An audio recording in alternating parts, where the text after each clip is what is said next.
What's up, everybody? Okay, next phase of this 80-year-old bathroom remodel is to start applying the Redgard.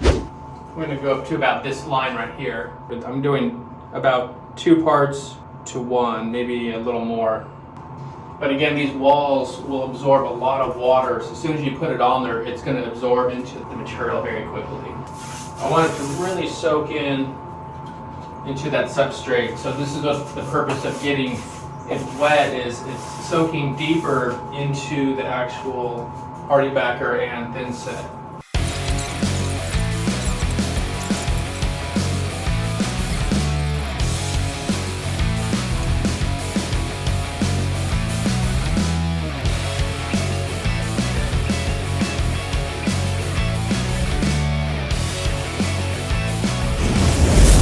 So you want to pre-cut some of your pieces. You can see here, this is going to fold up along the edge, right into this corner. But this is how you want to do the drain. Set this to the side. It's good to pre-cut all the pieces.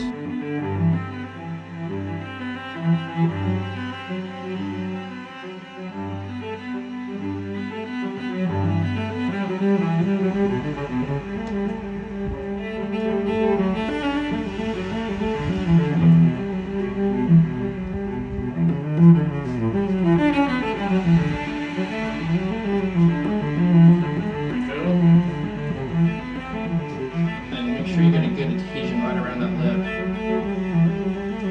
Right over there. And around those screw holes.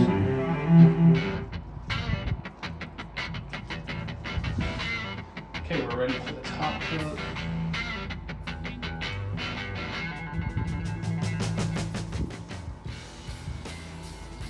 This is going to create a bulletproof, waterproof membrane using all stuff you can buy right from Home Depot.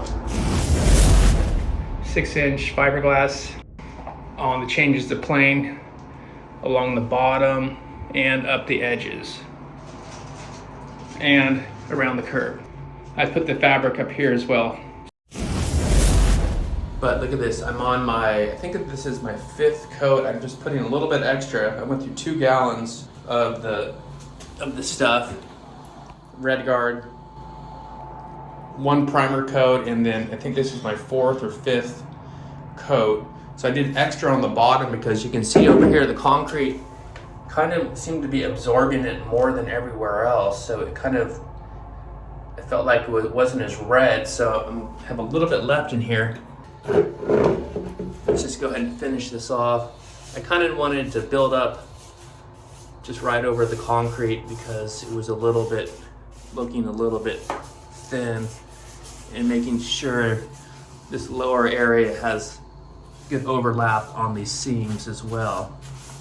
So it almost covers after 4 or 5 coats. You can still see some of that haze, the color coming through of the Hardie backer, but this is very solid.